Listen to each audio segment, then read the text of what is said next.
Welcome, horror enthusiasts, to an in-depth look at one of the most controversial entries in the iconic Halloween franchise, Halloween 5: The Revenge of Michael Myers. Still don't understand.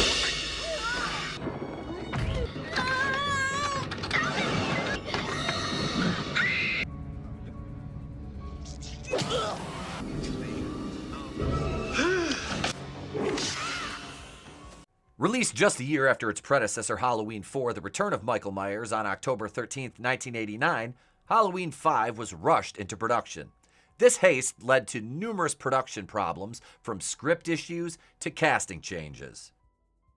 The film's box office performance was modest, opening with $5,093,428 and eventually grossing $11,642,254 domestically with no international release. Despite the franchise's popularity, this sequel struggled to capture the magic of its predecessors. One of the significant changes was the death of Rachel Carr, played by Ellie Cornell, who was a central character in Halloween 4: The Return of Michael Myers. Her character was killed off, making way for a new character, Tina Williams, who took on a protective role over Jamie Lloyd. Ellie Cornell's departure from the Halloween franchise and the subsequent decision to kill off her character, Rachel Carr, in Halloween 5 were influenced by a mix of creative and contractual decisions. According to Insights, there was a sentiment that her character's death was a missed opportunity, especially given the chemistry and narrative potential between Rachel and Jamie Lloyd, which was established in Halloween 4. Some discussions suggest that contractual negotiations might have played a role, hinting at a potential dispute over terms of compensation. Though these claims remain speculative. Creatively, the decision to eliminate Rachel early in Halloween 5 was seen by some fans and critics as a way to shock the audience and perhaps shift the narrative focus more intensely on Jamie Lloyd, the mysterious Cult of Thorn storyline. However, this movie was criticized for underutilizing a character who had become a fan favorite, with many feeling that her premature exit didn't serve the story well, potentially due to a lack of foresight in the character development or a desire to introduce new dynamics into the franchise. Jamie Lloyd, portrayed by Danielle Harris, was sidelined for much of the film, her character rendered mute after the traumatic events of the previous movie. This shift marginalized her role, focusing instead on the mysterious Cult of Thorn storyline. The creative direction for Jamie Lloyd in Halloween 5: The Revenge of Michael Myers was influenced by a desire to explore the psychological impact of trauma on a young character, leading to the decision to render her mute as a result of the previous film's events. This choice was intended to convey the depth of her shock and fear, making her a more sympathetic figure by showcasing her vulnerability through silence rather than dialogue. However, this narrative choice also sidelined her from much of the film's action, focusing instead on the mystery surrounding the Cult of Thorn and Michael Myers' supernatural motivations. Behind the scenes, there was a shift in focus towards expanding the mythos of Michael Myers, which inadvertently marginalized Jamie's role, turning her into more of a plot device than a central character. This decision was met with mixed reactions, as some felt it diminished the character's potential for development, especially given Danielle Harris' compelling performance in conveying emotion without words. The decision to sideline Jamie was also partly driven by the script's need to introduce new elements and characters, like the Man in Black, to keep the franchise fresh, though this often came at the expense of character depth for Jamie. Donald Pleasance's portrayal of Dr. Samuel Loomis in Halloween 5: The Revenge of Michael Myers marked a significant departure from previous iterations, showcasing a more unhinged and desperate version of the character. This tonal shift was not accidental, but rather a deliberate choice by the production team for several reasons. Character evolution.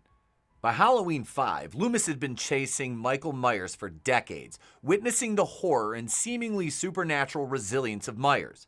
This relentless pursuit would naturally take a toll on anyone, pushing Loomis to the brink of sanity. The decision to make Loomis appear more unhinged was an attempt to reflect his psychological deterioration, providing depth to his obsession with capturing or killing Michael. Narrative tension. Introducing a more erratic Loomis added a layer of unpredictability to the narrative. His actions and decisions, driven by desperation, could now swing wildly, creating tension not just from Michael Myers' actions, but from Loomis's as well. The shift aimed to keep audiences on edge, wondering if Loomis would finally succeed or if his methods would lead to further chaos. Contrast with Michael Myers. Michael Myers, as the embodiment of evil, remains stoic and emotionless.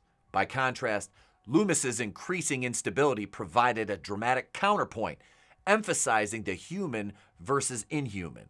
This contrast was intended to heighten the horror by showing the impact of evil on a human psyche, making the stakes feel more personal and visceral. Audience engagement. Pleasence, with his extensive acting background, was given room to explore a more complex emotional range. This was seen as an opportunity to engage audiences differently, not just through the lens of horror, but through character study. Fans and critics might have found this jarring because it deviated from the more composed, albeit intense, Loomis of earlier films. But it was an attempt to evolve the character beyond a mere foil to Myers. Reflecting the franchise's direction. The Halloween franchise by this point was experimenting with darker, more supernatural elements, especially with the introduction of the Cult of Thorn storyline. Loomis's shift mirrored this darker turn, aligning his character development with the franchise's exploration into the more mystical and psychological horror territories. Creative freedom and actors' input. Pleasence, known for his versatility, likely had some input into how his character would evolve. His experience allowed for a portrayal that could delve into madness, providing a performance that was both a departure and a culmination of Loomis's journey. This creative freedom was seen as a way to rejuvenate interest into the character, making him as much a part of the horror as Michael Myers himself. The decision to shift Loomis's character in this direction was thus a mix of narrative necessity, character development, and an attempt to refresh the dynamics within the franchise. While it might have divided fans due to its deviation from the established tone, it was a calculated risk to deepen the lore and character interactions within the Halloween universe. When Dr. Loomis is shouting at Michael in the woods, Donald Pleasence requested that Don Shanks, who played Michael Myers, stand in the woods because Pleasence didn't want to shout at nothing. Go home! Enter the Man in Black. No, not that Man in Black. The other one. A character introduced to deepen the Cult of Thorn arc. This figure, shrouded in mystery, was intended to connect the supernatural elements of Michael Myers' killings, but left audiences puzzled due to the minimal explanation in the film itself.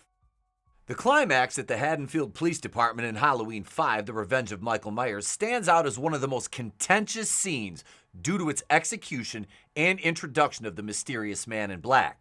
This character, who had appeared sporadically throughout the film, suddenly takes center stage in a violent outburst where he massacres the police force with clinical precision, freeing Michael Myers in the process. This scene was intended to shock and escalate the narrative's tension, providing a twist that would redefine the stakes of Michael Myers' saga. However, the execution of this moment was widely criticized. The abrupt shift to such a pivotal character, whose motives and origins were left largely unexplained, felt jarring to audiences and critics alike. This lack of backstory or integration into the plot made the Man in Black's action seem unearned, reducing what could have been a profound twist into a moment of confusion and disbelief. Moreover, the graphic violence, while meant to be impactful, often came off as gratuitous, overshadowing the narrative's coherence with its shock value, leading to discussions about how this scene, instead of enhancing the film's horror, detracted from its overall quality and narrative flow. Critically, Halloween 5 was not well received. Critics and audiences alike found the narrative confusing, the character development lacking, and the overall execution disappointing. The film's attempt to blend supernatural elements with the psychological horror of the original was seen as a misstep. Halloween 5, The Revenge of Michael Myers, remains a divisive chapter in the franchise's history, remembered more for its production troubles and narrative missteps than for advancing the legacy of Michael Myers. Yet, it's these very flaws that make it a fascinating study in horror filmmaking. Whether it was the ill-advised decision to kill off Rachel Carr in the beginning act of the movie, Dr. Loomis' tonal change into being an insane maniac, the Man in Black occupying our imaginations in terms of what his motivations were, Michael Myers taking his mask off in his shrine in the attic in the end of the movie. This movie was a mess. We had goofy cops with clown music. Halloween 5 had a little bit of everything except what made the franchise endearing, what made people love this character, this world that was built by John Carpenter and Deborah Hill. We were deprived of that after such a powerful return in Halloween 4, which I said, me personally, is my favorite entry in the entire franchise. Thank you for watching. Subscribe, ding the bell for notifications for more deep dives into your favorite horror classics and movies like this that may not be classics, but we love them anyway.